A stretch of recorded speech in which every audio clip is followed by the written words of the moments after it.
Thank you for joining our July commercial session. My name is Jenny Ching, and I'm the director and the investment advisor with KW Commercial. I'm also a member of the education committee. Today's topic is practical strategies for 1031 exchanges in the changing market. And we have the best of the best in the field, Phil Edwan, that you all know, to present us the strategies. Phil is now in his 27th year in the tax-deferred exchange business. He is featured at approximately 150 education seminars per year.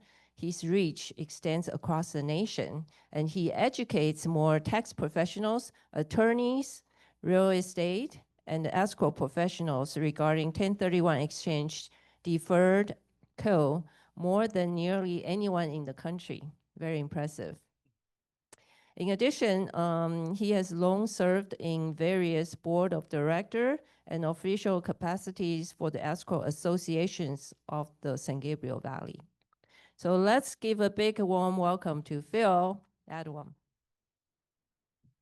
Well, good morning, everybody. Thank you. Cindy, probably too exaggerated. I don't know about that bio. No, I'm just kidding. Well, good morning, everybody, and I'm really happy to be with you today. I love this association. I really like being here because I have so many friends that I've grown to really love and appreciate. It's great business, and I love it. But I want to talk about changing markets and what you can do. I also want to talk about different parts of the exchange. I'm open to any questions you want to stop. I think we're going to try to get you a mic to ask the question if possible. And I want to make sure that you get your answer. So when you leave here, you feel like you got something that was going to apply to your business other than what I'm talking about. So we're going to unlock the investment transactions. A lot of agents are coming up to me and say, look, what can I do that's different? I need more listing. I need to show them that it's worth selling and that they don't have to pay the tax and they can literally defer it by doing this thing called a 1031 exchange. So how are there different ways that I can take advantage of this? So we've got 10 suggestions today. So, oh, by the way, last time I checked, today's what, August the what? The 12th, 13th? Basically, in another 4 months, September, you're going to be opening up your Christmas presents. That means you better get to work now to plant the seeds for next year. Why? Because you just don't put a seed in and you harvest fruit or vegetables the next day. It takes time to grow. And one thing I've also learned in my business, Nancy, you can really concur with me on this. The more you plant, the more you reap. The less you plant, the less you reap. The key are your client base and creating that and giving them education and information, not to try to sell them, but suggestions that could help them make more money. Because look, when you're talking with somebody with a principal residence, you're talking about somebody who lives in their home. It may be an investment, but really it's not. It doesn't generate income for them, right? So the bottom line is that the investment thing, they're in it for the money. So the question is, how can you help them create and grow more? And the various questions that you'll ask today, that'll help you get answers to those questions. So you can start talking to people about that. Because the more you're in front of people, Nancy, the more opportunities happen, right? She knows. I know. So here we go. So let's come up with some ideas today that will be helpful to you. Oops, let's just go like this. Oh, did you? Okay, I get it. Is that okay then? Beautiful. Number 1 out of 10. Out of depreciation, or is your depreciation where you want it to be? How do you maximize your tax benefit? Why do I ask that question? Here's the answer.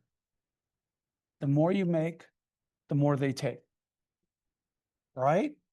And there's 2 basic kinds of tax write-offs that you can write off against the income of the property. So the more you can write off against the income of the property, the less money you pay Uncle Sam and Governor Newsom, right? So here's the deal. Depreciation is very important to the investor. Doesn't matter if it's commercial or residential. The first question people ask me is, how does it work? Oh, can you hear me? Not good? You want me to hold the mic? Oh, okay, just speak into the mic. Okay, good. Thank you. I'll move myself a little bit. So what happens is when you first buy a piece of property, you're going to pay X amount of dollars for it, 3 million, 10 million, 500,000, whatever it happens to be. Your CPA then, when you go to see them next year to file your 2025 tax return, is going to ask you a question. Did you buy or sell any property in 2025? And your answer, of course, will be yes. So the first thing they're going to look at your closing statement and decide, they'll look at what the purchase price was. But they're going to break the purchase price into two categories. Do you know what those categories are? One is the value of the land, and one is the value of the building. You know who else does that for you? Though I don't agree with their numbers. The answer is the County of Los Angeles, because they want to charge you something called property taxes. And they're going to look at your land value versus your improvement value. Well, that's exactly what your CPA is looking for, because you can't depreciate land, but you can depreciate any improvements to the land or building value. So what happens is your CPA will come up with a ratio. They'll say, let's say you bought it for $3 million. They'll say it's 2 million for the building, 1 million for the land. The higher they can get the building, the better. Why?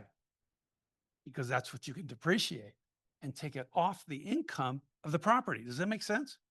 So the more depreciation you get, the less taxes you will pay. And that is a very, very good thing. Now I'm going to open this up really quick.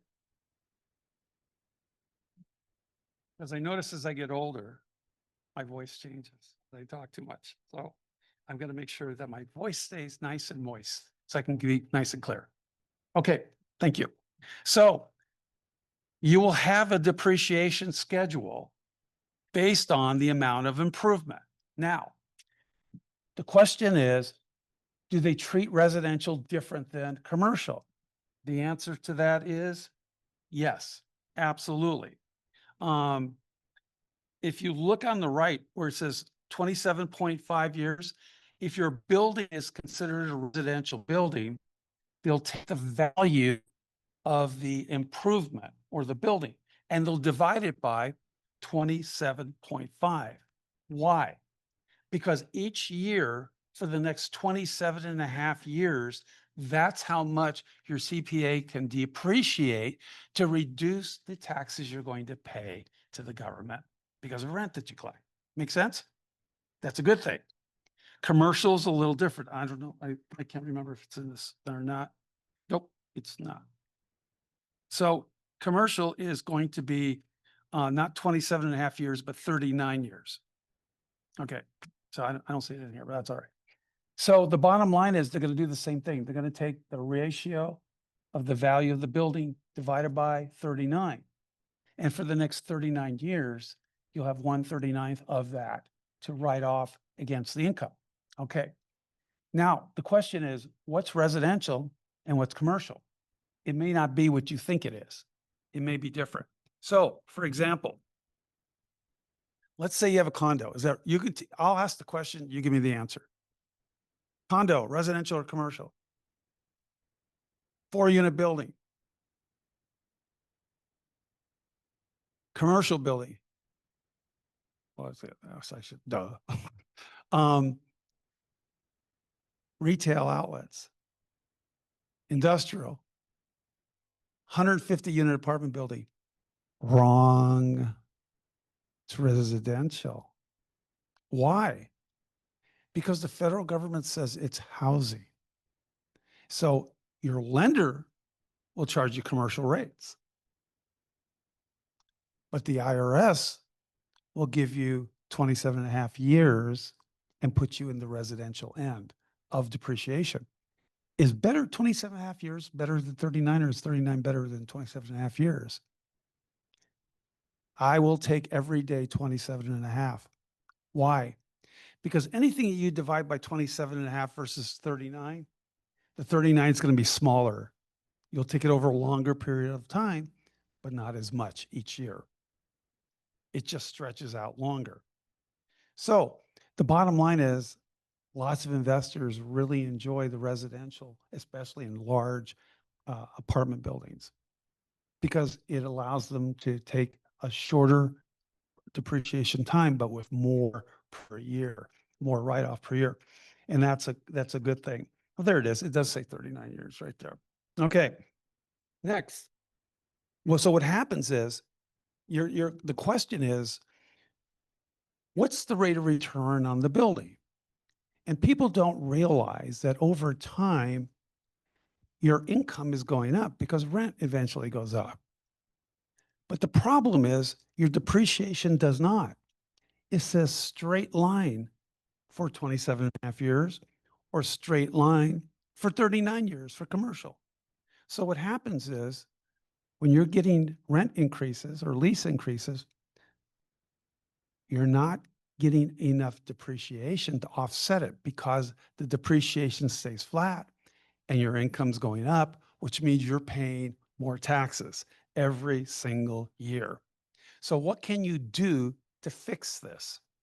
Because people don't realize that even rent doesn't keep up with appreciation. And that's why the rate of returns are going down, because the rents can't come up fast enough to match the amount of equity that's growing in the building. So what do people do, especially in this depreciation ad? They'll do one of two things. Now, when you do something to your building, if it's paint, carpet, roof, fixing, repairing, cleaning, that's not an improvement. An improvement is considered like remodeling, upgrade, putting another building like an ADU on the property or another commercial building, whatever, more units. So the bottom line is you have to do a capital improvement. So when you do a capital improvement, let's say you put $100,000 in a building and you already have a building that you've been depreciating. Well, the government, because you're adding in the extra 100,000 towards your capital improvements, they're going to give you a new 27 and a half year or 39 if you're in commercial of depreciation. So you're going to be running two depreciation schedules, one from your original acquisition of the value of the building, and number two, the $100,000. So you literally have two depreciation schedules running with each other. But the other one, the 100,000, began at a later date. So that's going to go for 27 and a half years. So it will go beyond the original building depreciation. Does that make sense? So the bottom line is putting a capital improvement really does help if you don't want to sell. But if you decide to put in a capital improvement, the other benefit of that is it raises your tax basis, not your property tax. Well, probably will do that too, but the assessor wants every penny they can get. Is Jeffrey Frank speaking today? No? Okay, that's good. The county always wants money. So the bottom line is right, Nancy? So the bottom line is that if you add 100,000 to your building, your basis goes up. What does that mean? That means at the end of the day, when you sell the property, the sales price minus what they call the adjusted basis equals the capital gain. So you want that basis to be as high as possible if you're going to pay taxes. If you're going to do a 1031 exchange, it doesn't matter because all that goes with you to the next property. And that's the other thing, that if you're out of depreciation or your depreciation is getting lower, guess what you can do? You can do a 1031 exchange and buy up because you take the bases with you, which means you take your old depreciation schedule with you that you had with the property number one, and 10, 12, 15 years later, if you do a 1031 exchange, it goes with you. So if all you have left is 17 and a half years from the first one, that's all you have on the new one, unless you buy up. And when you purchase up, the government or your CPA is going to look at again, since you bought up, how much of what you bought up is land, how much of what you bought up is improvement. And they'll start another depreciation schedule on your new property on that part. You brought in the old one, you bought up, you start another new one. And that's how it works. So what am I trying to tell you? That's what I'm gonna tell you exactly.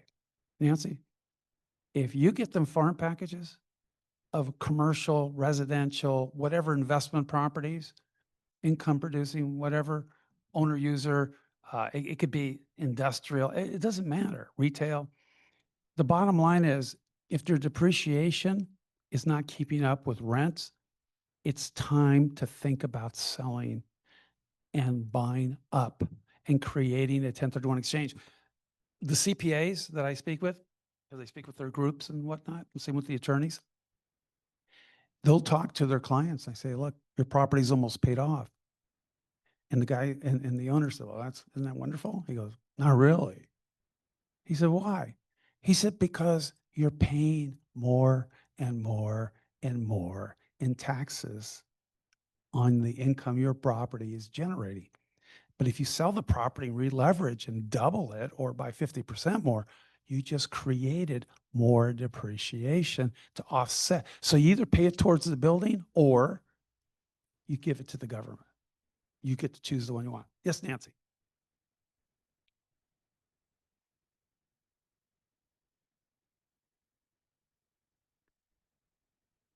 I think 10 years is a good time or longer. Right. And by the way, what happens when you, especially in the residential end, when you're talking about multi-unit or just investment property that's residential, when their hair looks like my color, this is natural. I didn't do anything. I put some mousse in it today, but that was it. The question is, when your hair starts looking like this, it's going to look on your farm package that you've had title to the property for 20 years or longer. Let me tell you something about people who've had their properties for 20 years or longer. They are either in or near retirement. And guess what? They may not want to do anymore. Manage. Perfect. They have options. The government will let them, and this is sort of under number one. I hope we get through all 10. They can do a 1031 exchange into like-kind property. So what's like-kind to a residential, multi-unit, or even a condo that they're managing? The answer is any investment real estate. So they can go into a triple net. And I'm seeing more and more of that, where they're going, and those triple nets are basically out of state, which is fine because you don't have to manage anything. Because what does the consumer, let's say it's a Starbucks, for example, you buy that pad where Starbucks is, they become your tenant. You're not buying Starbucks, you're buying the tenant. And it happens to be Starbucks, and they're paying you rent to operate their business. So what are they paying for? The answer is, you know this, property taxes, insurance, and general maintenance. Your client all of a sudden doesn't have to deal with that anymore, nor do they have to pay for it. And that tenant you want to give you a corporate guarantee from the mothership, like Starbucks or Chick-fil-A. I can't say In-N-Out because they own all their own properties. I know because my daughter works for the corporate office. So the bottom line is, my baby. So the bottom line is that what an opportunity to go triple net. What's another alternative type of property they can go to where they don't want to manage anymore that's considered as like kind? The answer is DSTs. You know what a DST is? Delaware Statutory Trust. Exactly. What does that mean? That means if there's a $75 million shopping center or a big building that I want to buy, I don't have $75 million. I've done okay, but not that good. I can buy a piece of it, a slice. Remember the old Murray calendars? Do you remember those? Remember you go into Murray calendars, you can buy a slice of pie or you can get a whole pie? Well, if you just want a slice, well, that's exactly what you do with the DST. You pick a building you want with somebody who will help you look based on your criteria, geographically, the type of building, is it a A-rated property or is it a B property? They'll look for you. And you could acquire one or multiple pieces from multiple buildings So they're out of management. They can still defer their capital gains taxes. They'll have monthly cash flow coming in, which is wonderful. In many of those cases, they're going to buy up anyway, so they're going to get new additional layers of depreciation, which is great. That makes sense? These are all opportunities, ways to get new business. Okay. Just stop me if you have any questions. Next, some of these investors are nervous. They're afraid because they listen to the news all the time. How accurate is the news? As accurate as the person who's talking. And a lot of times they put their own spin on it, and that's why people don't trust the media today. Either way. So here's the deal. If they're worried about high expense properties, many of them want to sell and exchange into other properties. For example, let's just go to a residential thing as an example. HOAs are beginning to get a little crazy. I've also noticed that in some counties, there's 2 or 3 HOAs in one building. I know my daughter just bought something, the one that works at In-N-Out. She and her husband just bought a condo, but they have to pay 2 associations. And the bottom line is that can get really expensive if it's a rental. So I'm watching more and more investors who come to me who want to do a 1031 exchange say, I got to get away from these homeowners association. They're just getting too expensive. So Nancy, I'm sure, look who walked in the house, Mr. Mill. So anyway, the bottom line is, can you target HOA properties? So get a farm package that tells you what type of properties those are. And then you could begin to talk to the absentee owners for the investor. So what happens is you can begin to contact them and talk to them about, is your condominium costing you too much to own based on the rent you're collecting? Maybe it's time to rethink it. Do a tax deferred exchange, not tax free, because it's not free, it's deferred into the new property, right? And you'll connect with those owners. You can offer them solutions. We have marketing pieces we can give you that you can start talking to them about their situation. And you just educate them. That's the whole point. If you can educate them, you might just make some friends. And they'll be appreciative that somebody finally told them, didn't ask them the question, well, how much do you think you can get for your property? Would you like to sell it? Well, give them a reason to want to sell it. But don't talk about that. Talk to them about the reasons why people are doing that and getting away from those high targeted properties, those high expense properties. Number 3, we sort of already talked about number 3, retiring from active to passive. And that's why I mentioned the triple net. I also mentioned the DSTs. Those are good alternative for a lot of people. They just feel that I don't want to manage, but I want to keep the income and I don't want to pay the taxes. And frankly, I want to leave something really nice to my family. I had an agent in Glendora give me a call on Monday. He said, can you call this client for me? She's a dentist. She's selling her practice. She's got a lot of real estate. And he said, she's just shut down. I don't want to talk about it. And I said, okay, I'll call her up, but I'm not here to sell for you. You know, I'm just here to answer her questions as it relates to 1031s. So I gave her a call. She goes, I don't want to do a 1031 exchange. I said, I understand if you don't, but can I ask you why you don't want to do a 1031 exchange? She said, because I don't want to own any more property. I want to divest of everything. My kids don't want it. I'm divorced. I'm single. She's not a candidate for a 1031. You can't make them do something they don't want to do.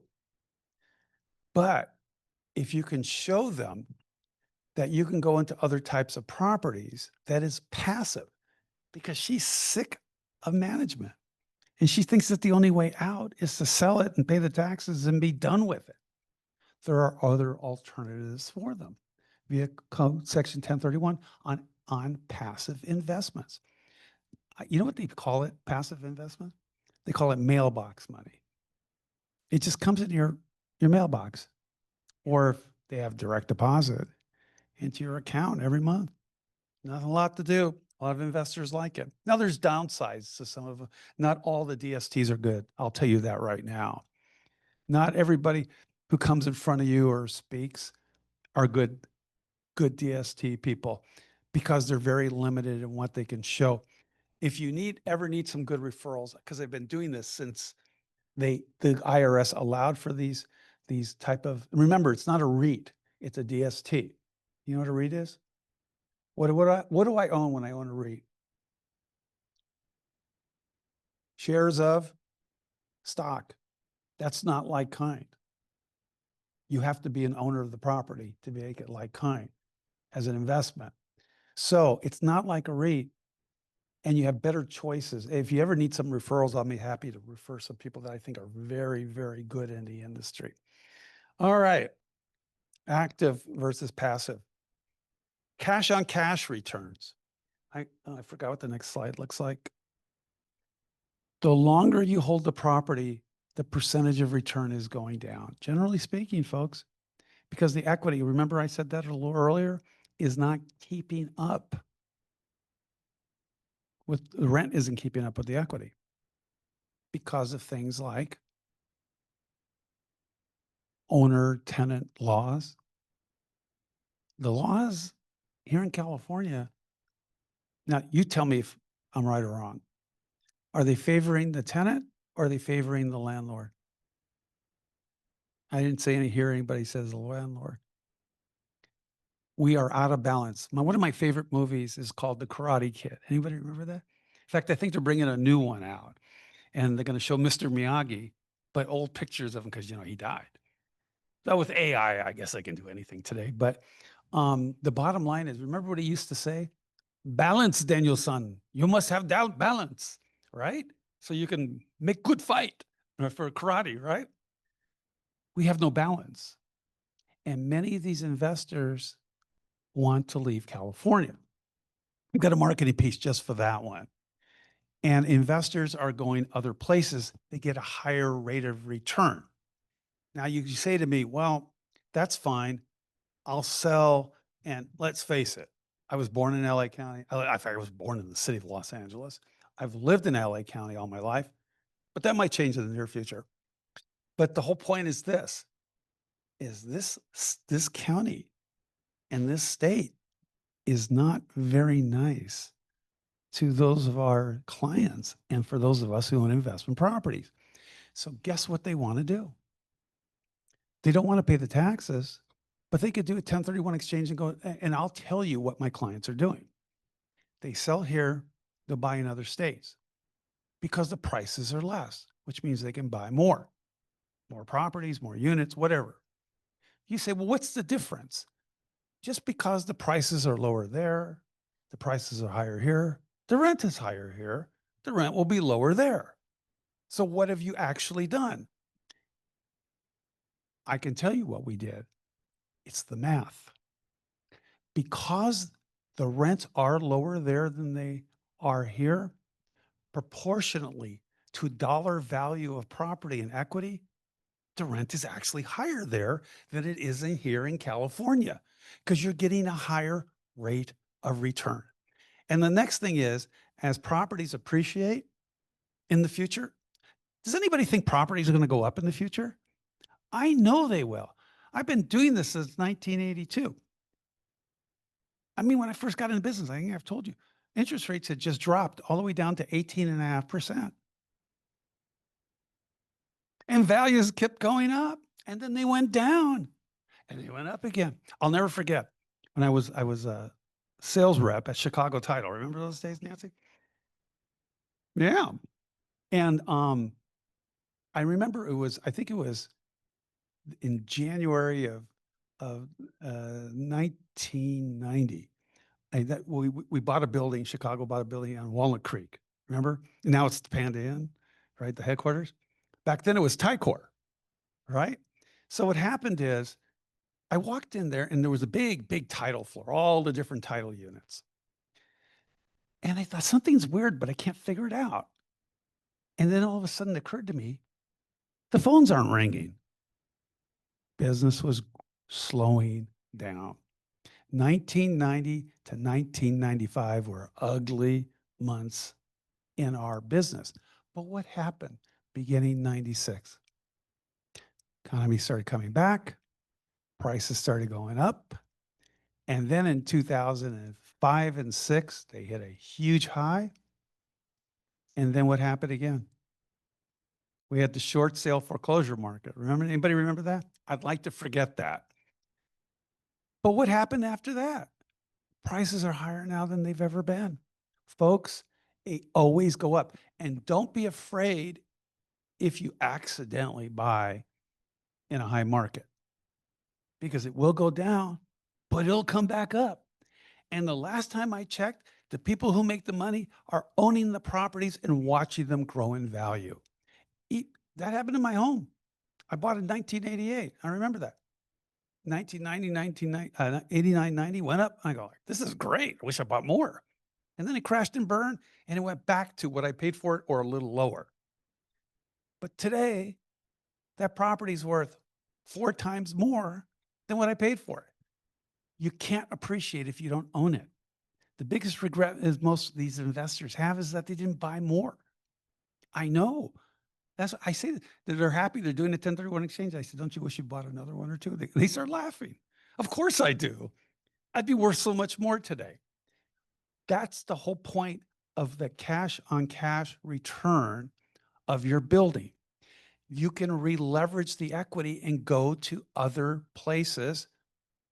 I know there's these, it's a dirty word, but can I say it anyway? Property managers. There are some good ones and there's some not so good ones, just like DSTs. But once you latch on, and I do a lot of exchanges going out of California into other places. The bottom line is that they get referrals and they find property managers that will help them, who will be honest with them, and they get decent rents for their properties, but compared to the value, it's a better, higher return than it is here in California. How do you find out what the rate of return is? I have a flyer for that I can give you. It's not in the slide presentation, but basically what it does, it allows you to sit with your client, or you can mail it out to them, and it just asks 5 questions. Question number 1, what's your gross rent for your building? If you have 5 buildings, you do 5 of these, 1 per building. Number 2, it's not how much you make, it's how much you keep. So what's your expenses? So then you take, and by the way, all this is on your Schedule E on your tax return, so it's all there. So then you subtract out all the cost. That gives you the answer to number 3. That's your net. Number 4, what's the actual equity in the building? How do you determine equity? Very easy. You comp it out. You figure what would it sell today as the way it is in terms of fair market rent. So what happens is, that's fine. You figure out what the comp is. Then you subtract any debt against the property, the difference from the what it's to sell for minus the debt equals the net equity. And then all you do is divide equity with income. And that tells you what your rate of return is. Do you know what most investors think who've owned these properties, Nancy, for the last 10 to 25 years? You know what they think their rate of return is? Some say 10%, some say 15 or 20. I've had them say as high as 50%. Here's the answer. Well, do the math. Math doesn't lie. People lie or are uneducated. So they do the math. You know what the average investor makes? Average. That means some make more and makes some make less. Who've owned their investment properties for 10, 12 years or more? Somewhere between 1 to 4%. Every once in a while, you'll see one at 5. They said, that's crazy. I could put the money in the bank. Why am I killing myself? Just list it and sell it. I'll be done with it. I'll pay the taxes. Well, why would you want to do that? When you could do a 1031 exchange, re-leverage the equity into other properties that'll give you higher rates of returns. You can find 5 and 6 cap rates, especially when you leave the state, even higher, especially if you want to go into triple net. I mean, not that triple net is the highest rate of return, but the bottom line is it's opportunity for them to make the money work harder for them and let the building take care of it. Does that make sense? And when you bring those messages to your farm, it's an opportunity to pick up new listings because that's how you get paid. Get a listing, put it in escrow, and close it. And that will help you. So this cash on cash return, and by the way, we're going to make this available to you, this slide presentation today. All right. Next, number 5. Well, this is a happy subject for some people. In fact, it seems like every time I go to a concert in the park or something like that, they say, we're available, if you have like family reunions or birthday parties or divorce parties. I'm like, on divorce parties? Who has divorce parties? Maybe they're happy. I don't know. But the question is, what about divorce? That's an ugly subject. But I do want to talk about it because people who are getting divorced have issues with their investment portfolio. They're going to argue, they're going to fight, and a lot of them want to do exchanges before the divorce is over. So the first question is, can you do a 1031 exchange while you're going through a divorce? The answer is only if you're doing it together. Because you all may be separated, but you are legally married in a community property state. So you need a divorce decree or a finalization of your divorce. The courts will give that to you. Now you're able, based on your settlement, to sell and exchange and move things around. Or what you can do is sell a piece of property as husband and wife, buy 2 properties with it, one for the husband, one for the wife, but it's still community property, and then put it in the settlement that he gets this and she gets that they agree. So they can start moving their property. So divorce, even though it's an ugly subject, some people are happy, I guess they have parties, but it's a great opportunity to pick up some new listings. I just want to tell you one quick story about that. I remember back when I was newer, about 27 years ago, 26 years ago, I remember I was speaking at this office out in Simi Valley, and there was this older woman, and she was the top producer in the office, top producer. And I said, well, so what do you do to be such a big producer? Well, remember, Simi Valley happens to be in Ventura County, right? So she goes to the county where they show all the filings of all the divorces. And she said, other agents do that too, but I do it differently. The other agents start talking about, well, if you're going through a divorce, this is a good time to sell your property. And she doesn't do that. She said, what I do is I say, if you need a fast escrow, I'm really good at that. My clients sell quickly because that's what I specialize in. She doesn't bring up the divorce. That's an ugly subject. So the whole point is divorces can be a new source of income to you in terms of new listings. And you can do that with a 1031 exchange if the divorce is final, or if it's not final, but they want to begin to separate assets and they'll buy different properties with the sale of the property. So he gets this and she gets that. That would work too, because you will have that in the settlement agreement. Make sense? So even though divorce is kind of an ugly subject, the bottom line is you can actually make money from it. Next, number 6, I like a lot because I just did this. And and a lot of my clients have been doing this over the years. And it's in this market here in Los Angeles County, Orange County, whatever. But the bottom line is, do you think your kids are just able to buy a piece of property, or are they going to need some help from mom and dad? Well, guess what we've been watching and noticing that people have been doing? They've been selling their property, doing a 1031 exchange, buying as a tenant in common with their kid. The kid will come in with cash for their percentage. Now, the percentage could be 20%, could be 40%, 50%, 60%, whatever. But since the seller, the investor, wants to help their kid, they'll do an exchange and buy a fractionalized part of that condo or house or whatever it happens to be, duplex, they want to make sure they cover their exchange by buying equal or greater than what they sold for. So that will determine how much they're going to buy of that particular property. Does that make sense? Okay. Next, what happens is that the kid will live there and be their tenant. But if you got to know this is very important.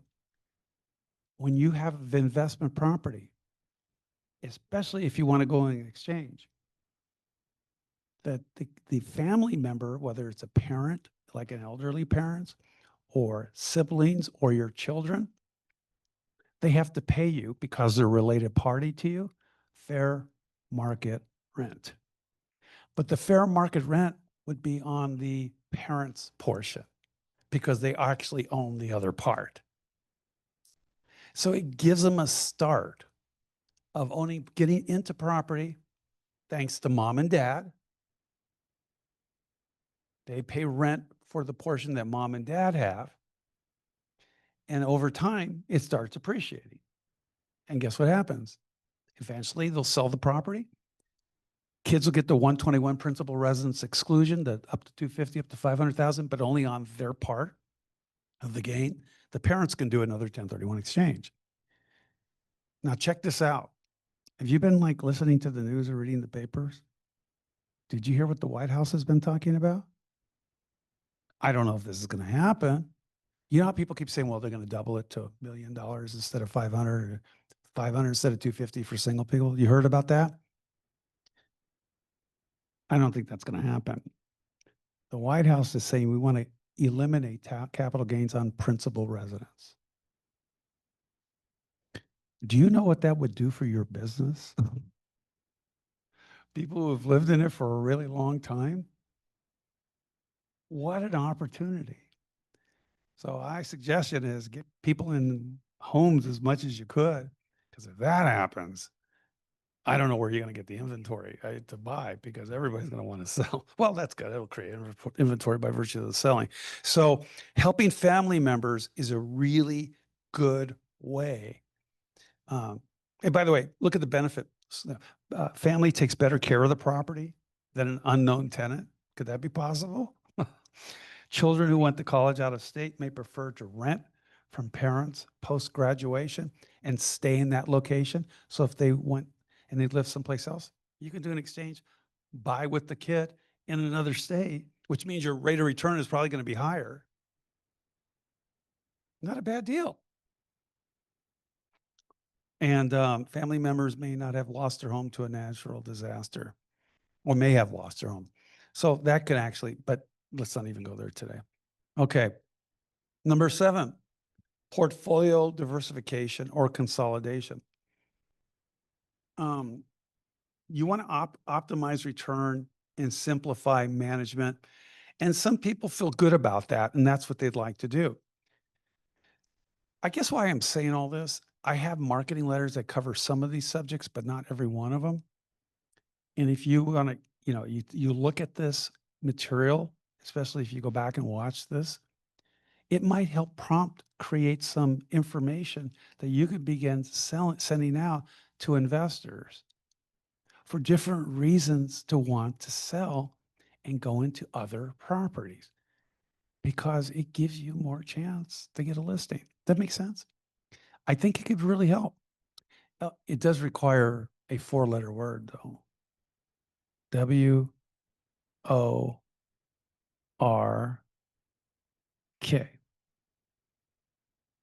It does take work, but this is your business. And why not? Because you make a lot of money doing this, right? And you can help people do it. You can help them diversify or consolidate their assets. Some want to bring them in. Some want them to go out. Everybody's got different ideas and different reasons. So just by portfolio diversification or consolidation, the government will let them exchange and allow them to sell and buy as a result. And that's a good thing for you. We already talked about this, out-of-state investing. This is a little redundant, but Um, One thing I want to warn you about when you buy out of state, the government has, well, the government meaning the state of California, they tried to stop all 1031 exchanges out of the state of California when you wanted to buy somewhere else other than California. 3 times the IRS says you can't do that. So they told the state, sorry, this is the way it is. So the state finally conceded and said, well, I guess we can't do it because the feds won't let us. So guess what the states came up with? It's called a clawback feature. And what is a clawback feature? Clawback says if you do a 1031 exchange out of California to anywhere in the US, you could do it. But you have to file a form every year. The CPA will file that form for you that tells the state you still have the property because you're deferring the state tax as well as the other 3 federal taxes. So the state doesn't care about the federal tax. They just care about the California state tax, which is the highest state tax in the country. So what happens is, you know what the new state tax is? California raised it last year. How much? 14.4. It's also known as ordinary income tax. You know what that means in English? I'll tell you what it means in English. It means like on the federal gain, like the 15 to 20, that's a long-term capital gain. That just affects your long-term events. You pay tax on it. But California says it's a income tax, which means everything you make in that year, plus the sale of the property, gets jacked up to the highest percentage possible. That's pretty serious for those of you who pay taxes. So what the state said, okay, you have to report this every year on a form if you exchange out of state. Now, it's asked if you sold the property, and if you did, let's say 5 years later, 10 years later, whatever it happens to be. And they asked, did you do another 1031 exchange? And if the answer is yes, and there is no boot, they can't claw back anything. They can't take anything from you until you die. But if you die, or not if, when you die, if you have a trust, as an example, which owns the property, or the trust is the shareholder of your LLC, then you, after you die, California gets nothing. That's why we call it swap till you drop. Keep exchanging, keep deferring, and even the state can't come after you anymore. Well, you're dead, but they would come after your estate. So the bottom line is that the out-of-state investing is a great idea, but just keep in mind, you have to report it to the state. Not Puerto Rico, that's not allowed, but U.S. Virgin Islands, Guam, that is allowable. Watch out for the clawbacks. When domestic for domestic. Somebody asked me that before we began today. Can I sell a property out of the country and do a 1031 exchange? The answer is yeah, as long as you're a U.S. taxpayer. You have to, you know, you have to report your holdings. California also has a world tax. I don't know if you knew that. So that means you have to report everything you're making money on and your holdings anywhere in the world. And if they catch you, you're in trouble. So here's the deal. I don't know if your CPA ever told you that.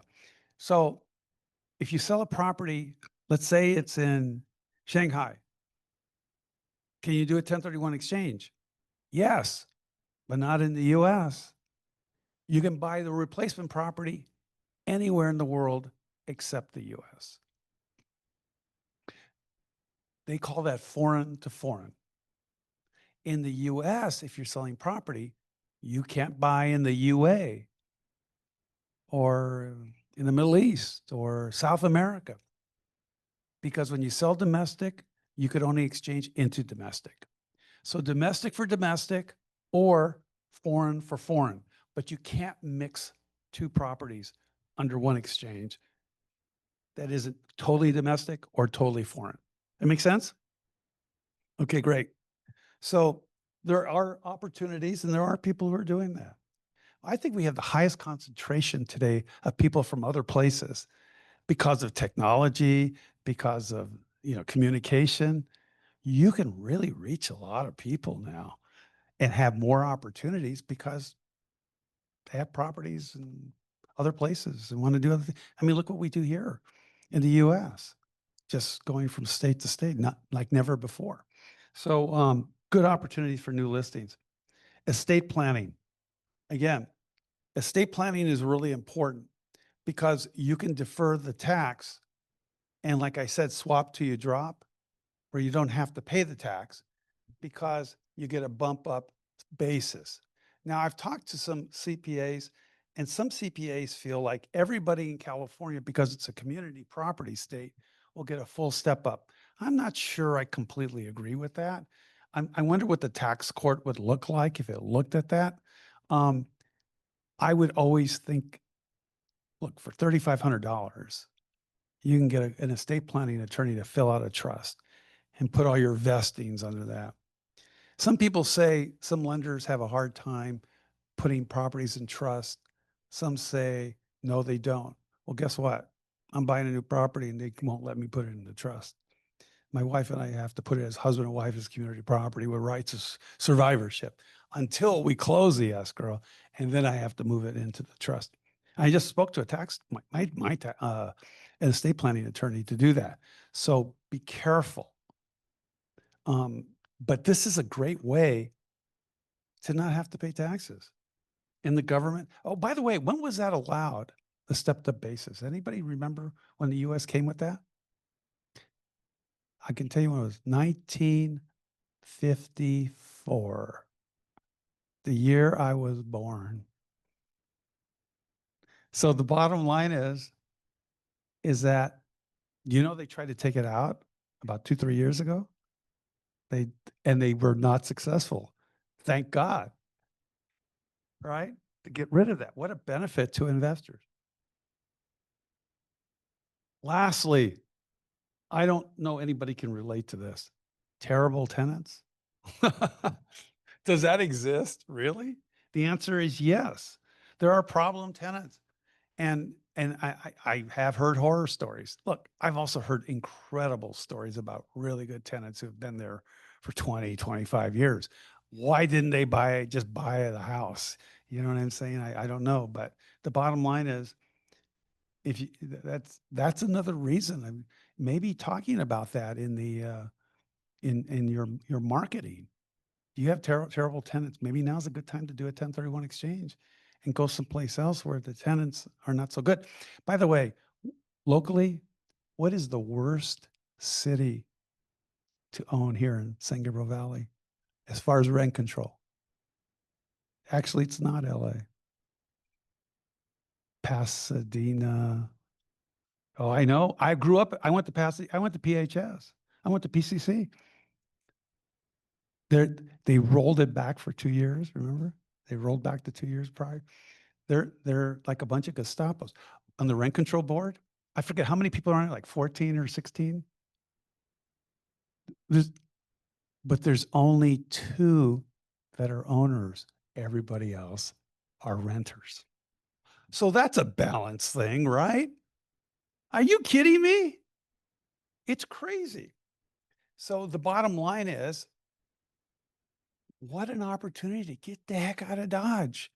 If you want to stay in California, go to Ventura County, go to Riverside County, go to Orange County. There's a lot of other counties out there that are a little nicer to you. I know we still have the state rent control thing, but if you want to stay in California, you could just get out of Santa Monica, West LA, Pasadena. These are tough places to own properties. The tenants have all the rights. I had a guy call me up yesterday. He wants to do an exchange. These are like big dollar guys, right? And he said, I made a big mistake. He goes, well, we did all these exchanges right before COVID. And now the government's telling me you don't have to pay, except me. He says, I got to pay my mortgage. All these mortgages. It was a group of investors. Some people say this is enough, and they're going other places. So there's lots of ways within the 1031. Now, to do business, to advertise yourself, to get the word out there, to create, because if you don't put new seeds in the ground, you can't get a harvest. And what a great opportunity to do that with questions like this, that you can utilize the 1031 exchange with it. What can I answer? I know we had a question earlier. How about carryback? If your seller is asked who's doing the exchange, who's selling the relinquished property, and they're asking if you would carry back, here's your answer. Forget about it. Don't do it, because the rules of carryback is, or any kind of exchange, is that all the cash from the sale must go into the purchase. And guess what? You have 180 days to do that. So what if you're carrying for 2 years, 5 years, 7 years, 10 years? It doesn't matter if it's interest only with a balloon at the end or it's principal and interest. You will pay taxes in the year you collect the principal. So just to spread it out may not be a good deal, because we anticipate taxes going up, at least in the state end of things.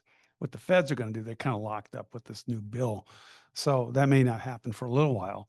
But the whole point is that don't carry back unless you have the cash on hand. So if the buyer wants to carry, let's say $1 million, and you have $1 million in the bank, you put the $1 million into escrow as a note and a deed of trust for the $1 million attached to the new property. So now they're making payments on the loan you made them from the money that came out of the bank account, not your property. Because when you sell a property, all the proceeds from the property must go into the purchase. But you're not lending them money from the sale of your property. You're lending them your own cash that came out of your bank account. You see what I mean? Now you can carry back. You'll get principal and interest. You won't pay any taxes on the principal, but you will on the interest. So why not? But if you do it the other way around and you carry back from the proceeds of your sale, you're going to pay capital gains taxes. And it's going to cost you between 30 and 45%. So, and plus you'll probably get a higher rate of interest on that deed of trust, and you can foreclose if they stop paying you. Whereas you can get less money in the bank and it's secured to a good piece of property because you know what the property is. So don't carry back unless you've got the cash to do so from your personal accounts. Anybody else have any? We just have a couple more minutes. Any other questions before we kind of end this? Yes, sir. Swap till you drop. Whoever. They don't pay anything.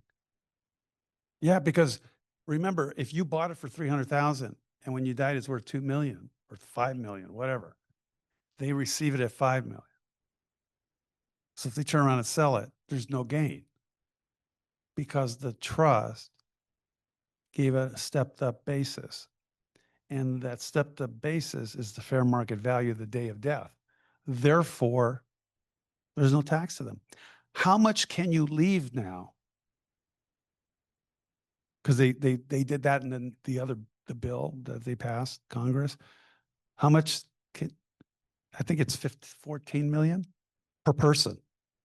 That means 28 for a couple. That means they won't charge you estate taxes until after the 14 or the 28 million. How much are estate taxes? Anybody know? We're not talking capital gains tax. This is another tax. Between 35 and 50%.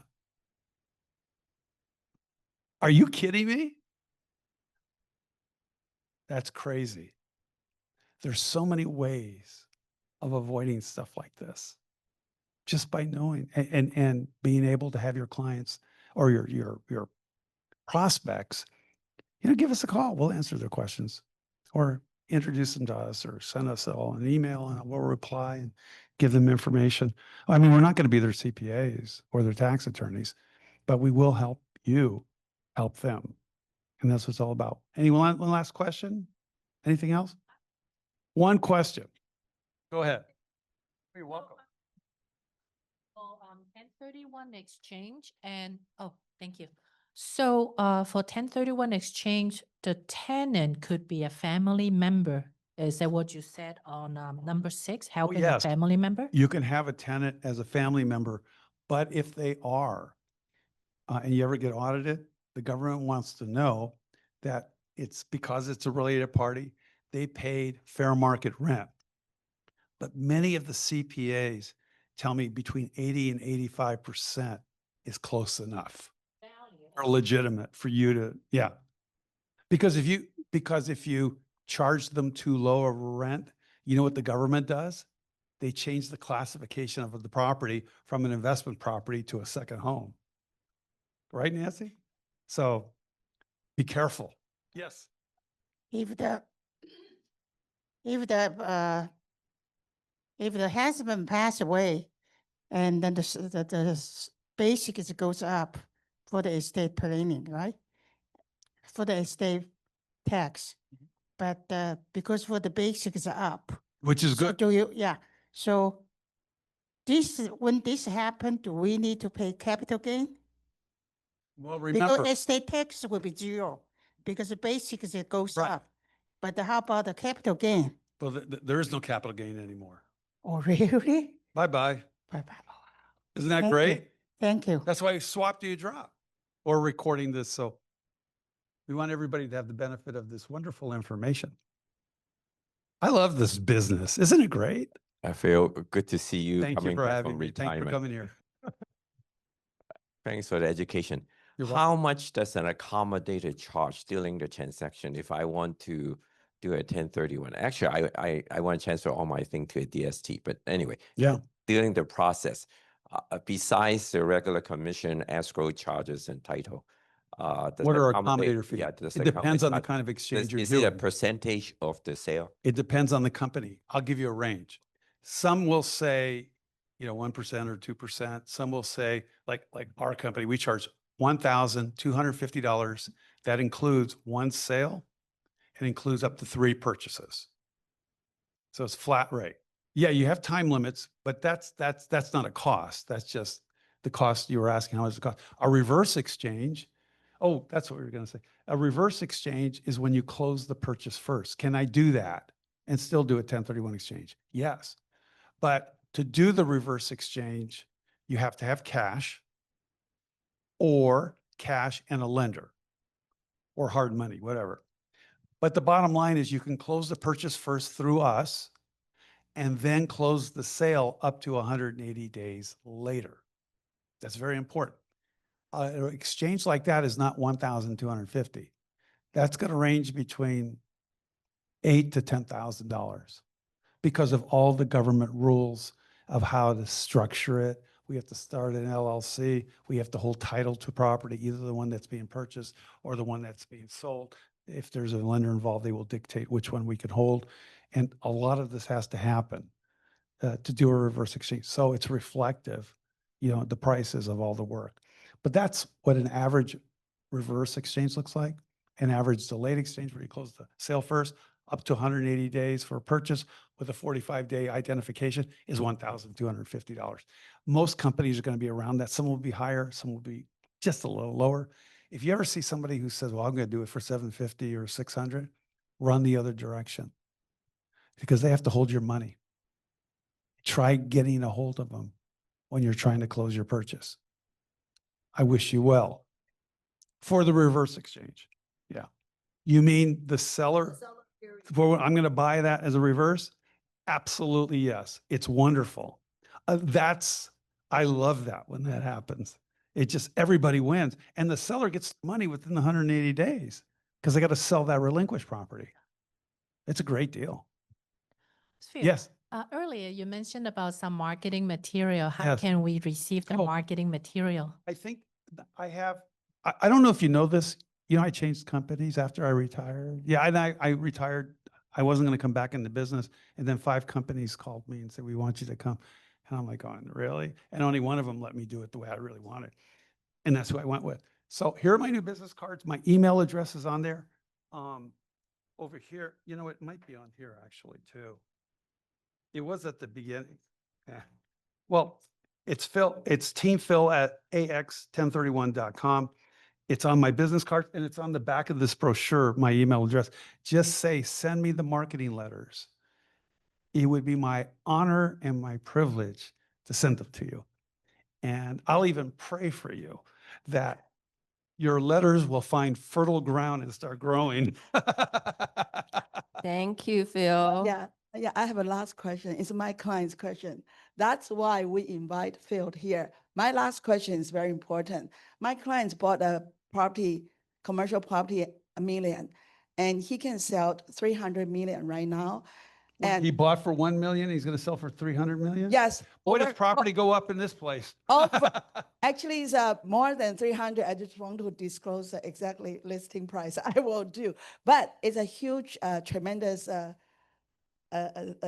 money increasing, right? How he can be smartly to use this 1031 exchange. I really want to learn, and I haven't get an answer yet. I want to open up to share with all of you. Yet he have two thought. He have many thought. You want to buy a smaller one or 3 of smaller one. He want to cash out some money. So by this occasion, he, for example, he get a 800,000 out for cash, and then he need to pay tax, right? Yeah, we can do something called a partial exchange. A partial exchange says that you're going to omit cash from it, take the cash after the sale closes, and you'll exchange the rest of it. And that's not a problem, but you need to do what? Have your client speak to their CPA so they know exactly how much they're going to have to pay, because they have to make provision for that because they're going to get a tax bill. The second kind of boot or tax is debt relief. When you're doing a 1031, when we go back to we'll come back to that seminar and we'll talk more about that with some other things when I come back next time. But when we do that, any debt that's paid off, because when you sell a property, if you have mortgage on it, guess who does the payoff? Nancy, where'd she go? She left. The title company. The title company has to do the payoff of any debt at the close of the sale. Well, guess what? You have to borrow that same amount of debt on the new purchase or bring in new cash to replace that debt. The government requires replacement of, there she is. I asked the question, who pays off the mortgages?